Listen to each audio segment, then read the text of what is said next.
नमस्कार। अगस्त के महीने में देश में खाने के तेलों का रिकॉर्ड इंपोर्ट हुआ है, जिसमें सबसे बड़ी हिस्सेदारी पाम तेल की है। बड़ी बात यह है कि पाम ऑयल का इंपोर्ट लगातार 9वें महीने भारत में चढ़ा है। ऐसे में सवाल ये उठता है कि क्यों बढ़ रहे हैं खाने के तेल के इंपोर्ट ड्यूटी का कितना फायदा यहाँ पर है, त्योहारों से पहले कितनी कीमतों में अवेलेबिलिटी और गिरावट देखने को मिल सकती है। इस पर चर्चा करने के लिए हमारे साथ एक खास पैनल मौजूद है। हमारे साथ हैं CKED doctor BV Mehta, सनवेन group के CEO Sandeep Bajoria, GGN research के मैनेजिंग पार्टनर नीरव देसाई। आप सभी का कार्यक्रम में स्वागत है। आप सभी खाने के तेलों के अच्छे खासे यहाँ पर प्लेयर्स हैं, जानकार भी हैं। आपसे जानना चाहेंगे कि इस साल ऐसा तो क्या हुआ है कि हमने रिकॉर्ड तोड़ इंपोर्ट्स यहाँ पर आते हुए देखे हैं। डॉक्टर मेहता, पहले आपसे जान लेते हैं नंबर्स यहाँ पर, क्योंकि जुलाई में रिकॉर्ड इंपोर्ट था और हमने उस टाइम पे भी इंडस्ट्री से बात की थी। अगस्त में एक नया रिकॉर्ड यहाँ पर बनता हुआ नजर आया है। हम ये भी जानते हैं कि पाम तेल की हिस्सेदारी इसमें सबसे ज्यादा है यहाँ पर, लेकिन अगर वो नंबर्स आप हमारे लिए ब्रेक डाउन कर सकें। देखिए, अप टू अगस्त जो इंपोर्ट का नंबर है 140 लाख के करीब है और सितंबर अक्टूबर 2 महीने बाकी है। तो जो मेरे को लग रहा है कि 25 से 30 लाख टन और आएगा। तो all together import 165 lakh ton आएगा, जब 170 तक पहुंचेंगे। जो लास्ट टाइम 140 था, 140 के सामने 165 170, इस 25 से 30 लाख टन ज्यादा इंपोर्ट होने वाला है। और पाम देखे तो सबसे ज्यादा पाम आ रहा है और पाम का तो रिकॉर्ड हो जाएगा। कम से कम 11 मिलियन टन पाम आने की संभावना है अप टू अक्टूबर।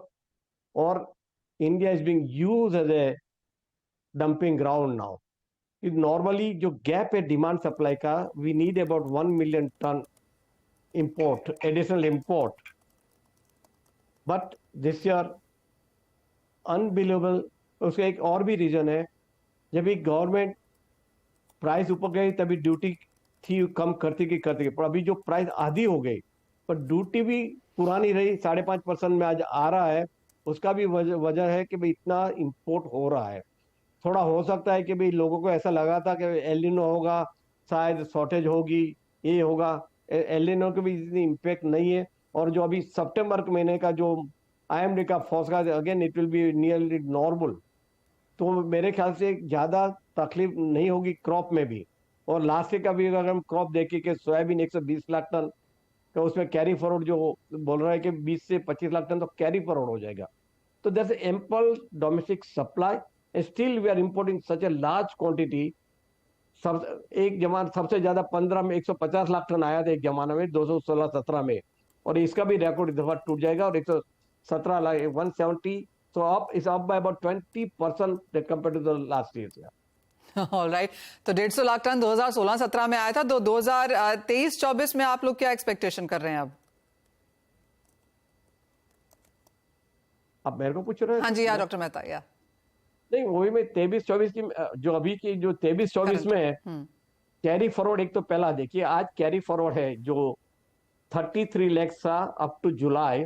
अगर जैसा इंपोर्ट का नजरिया सामने दिख रही है, आई वॉन्ट बी सरप्राइज कि 1 नवंबर को 35 to 40 लाख टन का कैरी फॉरवर्ड होगा इंपोर्ट और डोमेस्टिक पाइपलाइन में, which is a record. Normally अपना जो कैरी फॉरवर्ड ये तो 15-20 लाख टन है, तो डबल कैरी फॉरवर्ड होगा।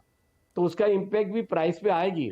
हाँ, एक जरूर है कि फेस्टिवल में consumer will be the happiest, supply chain is very comfortable, price are very much under control, तो consumer will be very happy. पर what we are worrying today, price और नीचे जाएगी। फॉर्चुनेटली मस्टर्ड के दाम MSP ऊपर चला गया है। इसके भी मस्टर्ड का जब भी अक्टूबर नवंबर सोइंग आएगा तो फिर से सोइंग ठीक रहेगा। मगर अगर एल निनो के वजह से अगर क्रॉप नीचे भी गया तो कैरी फॉरवर्ड इतना है तो ज्यादा शॉर्टेज की कोई सवाल नहीं है इंडिया में। शॉर्टेज तो है ही नहीं। अगर हम रिकॉर्ड इंपोर्ट देख रहे हैं, रिकॉर्ड कैरी फॉरवर्ड देख रहे हैं, तो क्लियरली यहाँ पर इनफ अवेलेबिलिटी है। संदीप जी, आप कैसे देखते हैं? क्योंकि अब सवाल ये है कि कब तक ये ट्रेंड चलते रह सकता है, क्योंकि जब हम पहले भी बात कर रहे थे माना ये जा रहा था कि जुलाई में बहुत आ गया, अब अगस्त सितंबर अक्टूबर में इतना ज्यादा नहीं आएगा, लेकिन अगस्त में उससे भी बड़े नंबर्स हमने यहाँ पर आते हुए देखे हैं। सितंबर को लेके अब आप लोग विद इन इंडस्ट्री क्या बात कर रहे हैं? देखिए मनीषा जी, डॉक्टर मेहता ने बात सही कही है कि ये बड़ा डिफरेंट साल रहा है और इस समय हिस्टोरिकल इंपोर्ट हो रहा है।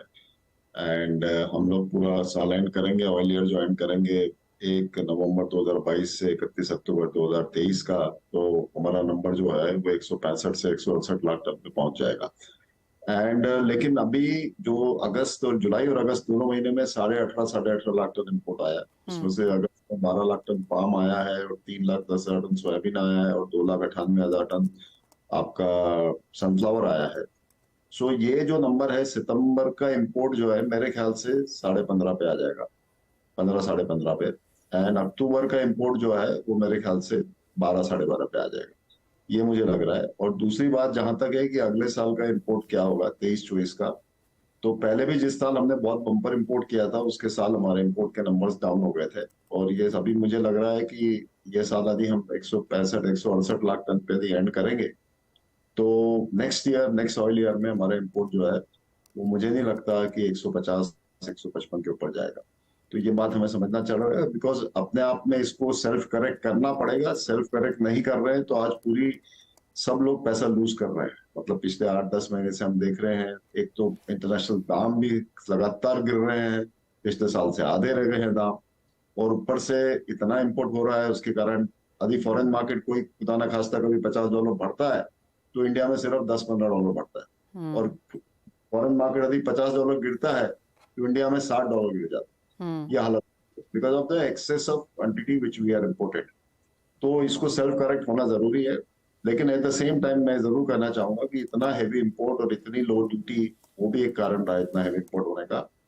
ये सब चक्कर के कारण में किसानों को जो है वो जो एक ऑयल सीड प्रोडक्शन बढ़ाने के लिए हमें उन्हें 20% 25% एमएसपी के ऊपर दाम देना चाहिए, उनको इंसेंटिवाइज करके रखना चाहिए, ये सब बातें हवा में गई है। किसानों को मुश्किल से एमएसपी के आसपास दाम मिल रहे हैं, मिलेंगे। अगले चैलेंजिंग तो सोयाबीन के टाइम में आएगा, अभी जब सीजन सोयाबीन का हार्वेस्टिंग होगा उस समय आप देखना कि बिकॉज ऑयल की कीमतें गवर्नमेंट को लो चाहिए, दूसरी तरफ मील का इतना आउटलेट हो नहीं रहा है, तो सोयाबीन सीड को सपोर्ट प्राइस मिलना एक चैलेंज हो जाएगा। मुझे लग रहा है सोयाबीन के लिए गवर्नमेंट को यदि पूरी सिस्टम को वेल ऑयल्ड रखना है तो एक तो वो नाफेड से किससे खरीदी करे, तो इतनी बड़ी क्वांटिटी में उन्हें खरीदी करना डिफिकल्ट हो जाएगा। तो एज ए इंडस्ट्री हमारा तो सजेशन गवर्नमेंट को ये है कि पहले से भावांतर स्कीम के लिए रेडी हो जाए, जो मध्य प्रदेश में पहले लागू करी गई थी, कि भाई जो जो प्राइस पे इंडस्ट्री को पैरिटी है, जो मील का रेट है, ऑयल का रेट है, वो प्राइस पे इंडस्ट्री खरीदेगी मार्केट से, और जो सपोर्ट प्राइस है वो प्राइस का जो गैप होगा वो गवर्नमेंट किसान को डायरेक्ट अपने अकाउंट में दे देगा। वो करते रहेंगे तो इंडस्ट्री भी चलेगी और गवर्नमेंट का भी ऑब्जेक्टिव चलेगा। तो ये तो हमें बड़े सोच विचार की बातें हो गई है। तो हमने अभी सिर्फ टोटली पॉलिसी कंज्यूमर सेंट्रिक बना रखी है, और देश में इंडस्ट्री की हालत खराब होने का कारण दूसरा ये भी हो रहा है कि हमें जो हमारे यहाँ जो ओलिन है वो $35 से $40 सस्ता सीपीओ से जो हमारा रॉ मटेरियल से आ रहा है। अब इंडोनेशिया, वहाँ मलेशिया में जो ड्यूटी स्ट्रक्चर बना रखे हैं कि ओलिन के एक्सपोर्ट को प्रमोट करने के लिए, वो हमारे यहाँ से घातक हो रहे हैं कि हमारा फिनिश प्रोडक्ट $35 से $40 पर मेट्रिक टन हमारे रॉ मटेरियल से कम में आता है। तो उसका तो इंडस्ट्री का मार्जिन ही नहीं है ना। इंडस्ट्री को दो अठन्नी का ₹1 जो कहते हैं वो बनाने की जगह ही नहीं है। 2 अठन्नी का यहाँ 90 पैसा 95 पैसा बन रहा है। तो ऐसे तो ठीक नहीं है ना। देश में ये ख्याल रखना जरूरी है कि जो भी हॉलिस्टिक अप्रोच का मतलब ये होता है कि किसानों को, इंडस्ट्री को, कंज्यूमर को और गवर्नमेंट, चारों के ऑब्जेक्टिव में एक समन्वय बनाया जाए। अब समन्वय मिसिंग हो रहा है। तो मैं समझता हूँ इलेक्शन ईयर है, लेकिन इसको समन्वय को जल्द से जल्द लाना जरूरी है। ऑलराइट, एक और भी चीज है, ऑफ कोर्स यहाँ पर फेस्टिवल्स हैं, आने वाले समय में आगे जाकर इलेक्शन भी हैं, तो हमने काफी सारे मेजर्स आते हुए देखे हैं और सभी का एक ही चीज रही है कि एक बैलेंस क्रिएट किया जाए। लेकिन जैसे आपने कहा कि यहाँ थोड़ा सा जो नीडल है वो कंज्यूमर्स की तरफ यहाँ पर ज्यादा है।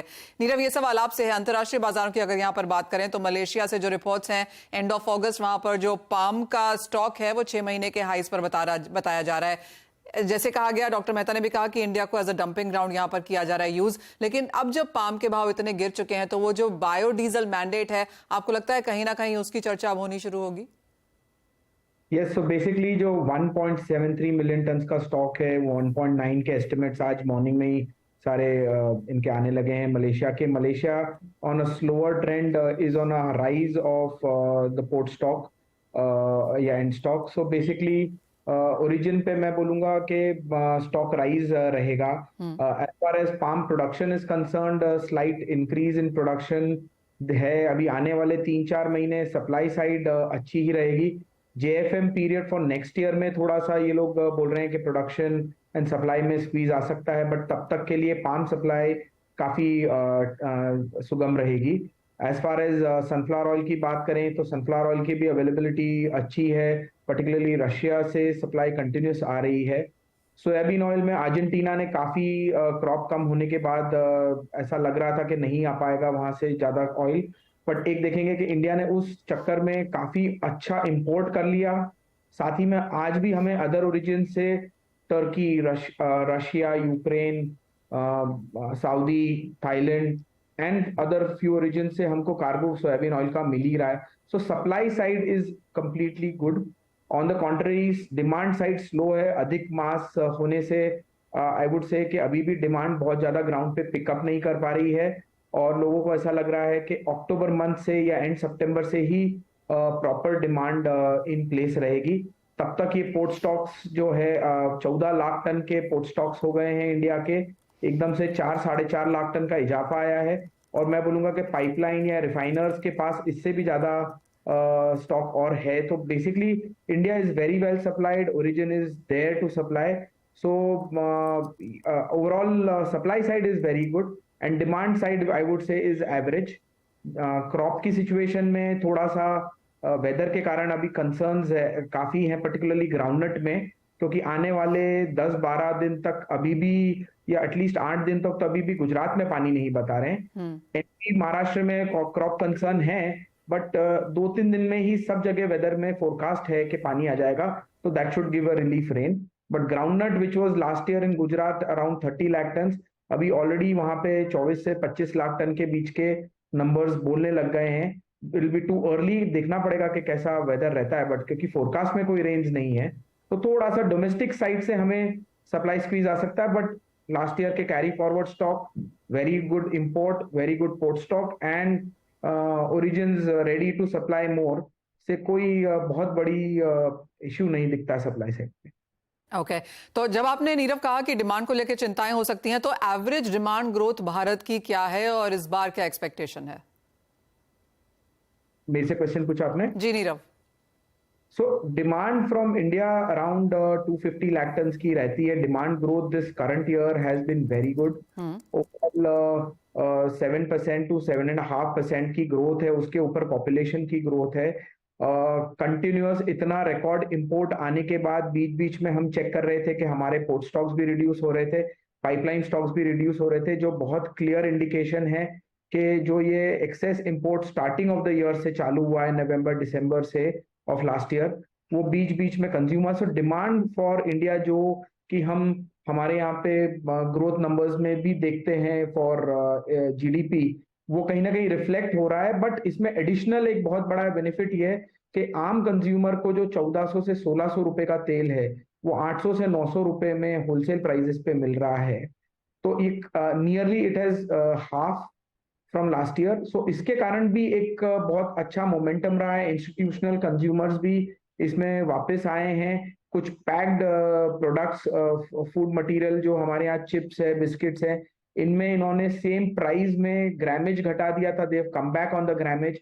सो ओवरऑल कंजम्पशन साइड पे अच्छा खासा ग्रोथ हमें करंट ईयर में देखने मिला है। एब्सोल्युटली। एक जो पॉजिटिव डॉक्टर मेहता आप मुझे बता रहे थे वो ये था कि इवन एज इंपोर्ट नंबर्स यहां पर बढ़े हैं, लेकिन इंपोर्ट बिल पे कोई बहुत ज्यादा बड़ा फर्क हमने आता हुआ नहीं देखा है। लास्ट ईयर जो हमने इंपोर्ट बिल था 1.56 लाख करोड़ का था, ये साल 140 लाख के समय 117 लाख भी आए गए, फिर भी बिल मेरे ख्याल से 130 लाख 1.3 लाख करोड़ से ज्यादा नहीं होगा, क्योंकि प्राइस काफी लगभग 40 से 50% कम है। जो लास्ट ईयर की प्राइस थी उसे प्राइस काफी कम है, इसके लिए इंपोर्ट बिल नहीं बढ़ेगा, वो तो सही है। पर एक जो आज ये बता रहे थे जो नीरव भाई, एक मैं जरूर बताऊंगा कि जो ग्रोथ है, overall growth, we add about 20 million people every year, plus per capita income is rising, particularly middle class. जो मिडिल क्लास में 50% कॉन्स्टिट्यूट नियर मिडिल क्लास, वहां जो इनकम बढ़ रही है तो पर कैपिटा कंजम्पशन बढ़ रहा है। तो ओवरऑल अगर हम दोनों साथ में मिला ले, 2 करोड़ की आबादी बढ़ रही है और साथ में 2 से 3% पर कैपिटा इनकम जो लेके, तो कम से 3 से 4% का बढ़ोतरी हर साल मिलेगी। आज हम 24 मिलियन यूज कर रहे हैं, तो अगले साल हमको 25-25.5 मिलियन लगेगा ही तेल, क्योंकि आपको हम पहले बोलते थे कि 1 मिलियन ज्यादा चाहिए, पर अभी जैसे प्राइस नीचे गिरी हुई है और कम से कम एक 1.2 1.5 मिलियन एक्स्ट्रा चाहिए, whether it comes from domestic sources or it comes from the import side of course. Sandeep ji, आप ये कहेंगे कि जिस तरह के इंपोर्ट फिगर्स हम यहाँ पर आता हुआ देख रहे हैं और जैसे आप हमें इनिशियली यहाँ पर ब्रेकडाउन भी बता रहे थे, Bharat as of now palm तेल ज्यादा खाता हुआ नजर आ रहा है? यस, पाम तेल जैसे प्राइवेट अगस्त में देखा 12 लाख टन कंज्यूम किया है। सो इम्पोर्ट 8.5 का है, तो करीबन आप देख ही रहे हैं कि 65% पाम तेल है और बाकी दूसरे सॉफ्ट ऑयल है। So but I think every oil is being consumed. और ये साल सनफ्लावर ने देखिए बड़ा जंप लिया है। सनफ्लावर का इंपोर्ट 30 लाख टन तक पहुंच जाने वाला है, जो हिस्टोरिकल है। आज तक सनफ्लावर का इंपोर्ट 22-23 के ऊपर गया नहीं है और 30 लाख टन सनफ्लावर का इंपोर्ट पहुंच जाएगा। Sunflower has been a very competitive oil, well accepted oil, and कई बार तो सनफ्लावर की कीमतें सोयाबीन से $100 भी कम रही है, पाम ऑयल के आसपास रही है, $10-20 महंगी रही है। इसका अर्थ है सनफ्लावर ऑयल के इंपोर्ट को भी बहुत सपोर्ट मिला है। ये साल वैसे नंबर वाइज प्रीवियस ईयर से देखो तो सोयाबीन का इंपोर्ट कम हो रहा है। सोयाबीन ऑयल लास्ट ईयर आप देख रहे हैं 38 से 40 लाख टन हुआ था। ये साल मुझे नहीं लगता सोयाबीन ऑयल 32-33 के ऊपर जाएगा। तो एब्सोल्यूट नंबर में palm is the biggest gainer. Palm number can go to 110 lakh tons, and sunflower will go to about palm number 105, 107, and sunflower 30 lakh tons, and soybean about 30 to 33 lakh tons. इस तरह से total composition लगा import का। And नहीं, वैसे industry देखिए, industry को कोई दिक्कत नहीं है, सस्ता तेल मिले कंज्यूमर को, कंज्यूमर कंजम्पशन बढ़ाए, लॉन्ग टर्म में इंडस्ट्री का इसमें फायदा ही है। तो we are totally with it. हमें इतना ही है कि इंडस्ट्री जिंदा रहना जरूरी है, इंडस्ट्री का भी सर्वाइवल जरूरी है। इंडस्ट्री का सर्वाइवल के लिए गवर्नमेंट को इतना से कदम उठाना है कि सीपीओ और पामोलिन जो है, इसका जो ड्यूटी डिफरेंस है, वो ड्यूटी डिफरेंस को अभी जो 5.5% ड्यूटी सीपीओ पे है और 5% सीपीओ पे और 12.5% ओलिन पे है, तो ये ड्यूटी डिफरेंस को 7.5 की जगह पे 12.5% ड्यूटी डिफरेंस करना चाहिए। और ये 12.5% डिफरेंस करने के लिए गवर्नमेंट सीपीओ को 5 रखे और ओलिन को अधिक वो 17.5 कर दे, तो we are absolutely fine. We are with the aligned government policy कि आप कीमतें रीजनेबल रखो, हम उसके साथ करें, लेकिन आप ये ख्याल रखें और दूसरी तरफ वो ख्याल रखें कि किसानों को भावांतर स्कीम इंट्रोड्यूस करके रखें, तो किसानों को भी ध्यान रखा जाए। तो इस ऑब्जेक्टिव के साथ में समन्वय हो सकता है। ऑलराइट, तो ये एक चीज है जो सभी तबकों को यहाँ पर काफी हद तक सेटिस्फाइड रख सकती है। बहुत शुक्रिया हमारे साथ जुड़ने के लिए। And as always Sandeep ji, Nirav ji, doctor Mehta, उस डिटेल डिस्कशन के लिए खाने के तेलों में हमें बहुत बेहतरीन पैनल है आप सभी लोग। बहुत शुक्रिया आपके समय के लिए। और ब्रेक में जाते जाते आपको बता दें कि आज शाम 5 बजे आपके लिए लेकर आ रहे हैं प्रधानमंत्री मोदी का एक्सक्लूसिव इंटरव्यू, जो उन्होंने moneycontrol.com को दिया है। इस पर प्रधानमंत्री मोदी ने भारत के ताजा हालात से लेकर G20 सम्मेलन तक विस्तार में जानकारी दी है हमें। तो जानिए उन्होंने क्या कहा इस सुपर एक्सक्लूसिव इंटरव्यू में। अब से कुछ ही देर यानी कि शाम 5 बजे आपके पास लेकर आएंगे। आपका स्वागत है। हमारे साथ जुड़ रहे हैं एसएसजे फाइनेंस एंड सिक्योरिटीज के प्रियांक उपाध्याय। प्रियांक नमस्कार। जिस तरह का बाजार है जहां पर कुछ बढ़त बनते हुए नजर आई है, आपकी टॉप ट्रेडिंग स्ट्रैटेजीज कहां होंगी? Good evening Manisha ji. आज हमारी पहली पिक बुलियन कॉम्प्लेक्स से रहेगी। हमने देखा है कि गोल्ड और सिल्वर दोनों में ही प्रेशर बनता हुआ दिखा है after the recent rally, given जो डॉलर इंडेक्स में जो मजबूती दिखी है और जो इन्फ्लेशन अभी भी स्टिकी है और फेड अभी भी इंटरेस्ट रेट हायर लेवल्स पे रखने की बात कर रहा है, तो कहीं ना कहीं एक प्रेशर बना है गोल्ड और सिल्वर में। तो ये मुझे लगता है कि थोड़ा बहुत और कंटिन्यू हो सकता है। तो सिल्वर पे हमारी सेल की रणनीति रहेगी, ऑन रैलीज बेचना चाहिए अराउंड 74,300-500 के जोन्स में। 75,300 का स्टॉप लॉस रहेगा और 72,800 के टारगेट्स रहेंगे। दूसरे पिक हमारी बेस मेटल कॉम्प्लेक्स से रहेगी। हमने देखा है कि base metal sideways to positive trade कर रहे हैं लास्ट कुछ दिनों से, और कहीं ना कहीं जो बाजार का एक्सपेक्टेशन है कि चाइना का स्टिमुलस आएगा, वो एक फैक्टर बुल्स को सपोर्ट कर रहा है। तो मुझे लगता है कि कॉपर में given the current scenario by किया जा सकता है ऑन डिप्स टू अराउंड 734, 727 का स्टॉप लॉस रहेगा और 745 के टारगेट्स रहेंगे। मोर और लेस मैं देख रहा हूँ कि कोई बड़ा तेजी या मंदी बेस मेटल्स में नहीं दिखता, एक रेंज बाउंड कारोबार रहेगा। Fair point. प्रियांक, बहुत शुक्रिया साथ जुड़ने के लिए। तो वो मेटल्स में स्ट्रैटेजी है, प्रेशियस मेटल्स और बेस मेटल्स में आप अपनी वहां पर रणनीति बना सकते हैं। इसी के साथ हमें इजाजत दीजिए। ब्रेक के बाद लेकर आएंगे आवाज समाचार।